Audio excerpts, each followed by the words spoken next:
Vincent, cela faisait 10 ans que vous étiez là. Est-ce que cette fois, vous avez trouvé la bonne personne, les bonnes personnes à qui confier votre club? Bon, on peut toujours se tromper, mais il est certes que ça fait au moins 3 années que j'ai des gens qui frappent sur la porte. Et puis là, je crois que bon, ben là, il cloche toutes les cases, quoi. Si on écoute bien le résumé, maintenant c'est à eux de faire ce qu'ils ont dit. Mais là, la façon qu'ils, bon, déjà ils ont l'expérience, ils savent de quoi ils parlent. Et puis, je suis certain de la preuve de leur responsabilité sociale, qui est très important. Et donc, moi, je crois qu'on a trouvé la bonne combinaison. Et puis, je peux juste vous dire, donner un exemple, c'est il y a 3 ans, il y avait un acheteur qui s'est présenté. Et puis, plus que j'ai regardé, moins que j'ai aimé. Par contre, il est venu avec une équipe sportive et un directeur général qui plaisait beaucoup, qui s'appelait Roussier, Bodmer, Julien Momon et Mohamed El Karaz. Et à ce moment-là, je dois beaucoup à cet investisseur, autant qu'il n'avait pas de projet valable pour moi, mais il a nous apporté la pièce maîtresse qui existe aujourd'hui. Donc, mais là, je crois qu'on a trouvé la bonne. Vous partez le cœur léger. Oui, ben oui. Ah, léger, c'est peut-être pas le mot, parce que ça me fait la peine quand même de quitter. Mais je crois que le mot, c'est confiante. Je dis confiant parce que je crois beaucoup en ce qu'ils sont capables de faire et ce qu'ils font. Vous avez dit quelque chose de très important. Ils arrivent et achètent le club sans créer de la dette. C'est-à-dire que pour vous, c'était important aussi de laisser le Ah, club mais comme ça.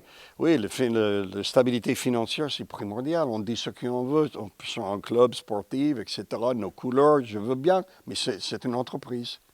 Et puis, si on n'arrête pas de reconnaître ça, ça tourne très mal. Et donc, le dette, bon, mais il y en avait avant, maintenant, il n'y en a plus. C'est effacé. Il vient avec des fonds propres et on redémarre à zéro.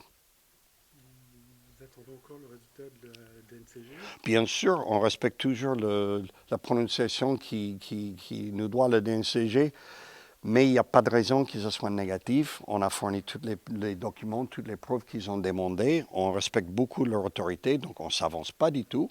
Mais Jeff, le fait qu'il était là, et on voulait profiter quand même qu'il se présente, sinon on va attendre 3 semaines, un mois, le temps qu'il revienne, et puis après c'est de old news, quoi. Donc maintenant, les nouvelles sont aujourd'hui, donc on a décidé d'avancer, même si on attend toujours le mot final de la NCG. Vous espérez que les restrictions prononcées en novembre vont être levées. Je ne sais pas. Je ne peux pas parler pour eux. Eux, ils ont présenté leur projet, qui c'était un petit peu plus élevé que le nôtre niveau de dépenses. Et puis, DNCG prend tout ça en compte et ils vont prononcer ce qu'ils vont prononcer. Mais c'est vraiment à eux de dire. Donc, je ne m'avance pas. Est-ce que vous savez quand ils rendront leur décision, ouais. Pardon. Comment? Vous savez quand ils rendront leur décision. Vous ont donné un délai. Non, ils n'ont pas donné un délai parce qu'ils ont 2 dossiers, dont un très compliqué et le nôtre qui est un petit peu moins, disons. Et donc, je crois qu'ils vont peut-être profiter de faire les deux plus ou moins en même temps. Mais on est impatient, mais on ne peut pas pousser plus que ça. Est-ce que conserver l'encadrement, c'était une condition négociable pour vous, Jean-Michel Roussier, Mathieu Bonnemer, Didier Diga? J'aurais jamais cédé le club s'il ne restait pas. Ce n'était pas négociable du tout. Au contraire. Mais en face, il y avait un repreneur qui comprenait parfaitement bien ça. Il a cité les exemples où il y a des dirigeants, ça fait 3-4 ans, qui restent encore. Donc, avec ça, il prouve qu'effectivement, c'est pas il baritine quoi, c'est la vérité. Mais j'aurais jamais cédé le club si je pensais qu'un des pièces maîtresses allait sauter. Est-ce que vous quittez vraiment le hack? On parle encore de la section féminine. Qu'est-ce qu'il en est? Parce que c'était jusqu'au 30 juin qu'un repreneur pouvait se manifester. Oui, un petit peu plus que ça, mais le délai est un peu plus que ça, mais pas autant que ça. Il est certes que dans le projet de Blue Crow, ça n'implique pas l'équipe féminine. Et puis c'est très simple. Ils arrivent et puis vous avez une section qui coûte très cher. Et puis il n'y a pas de recettes en face.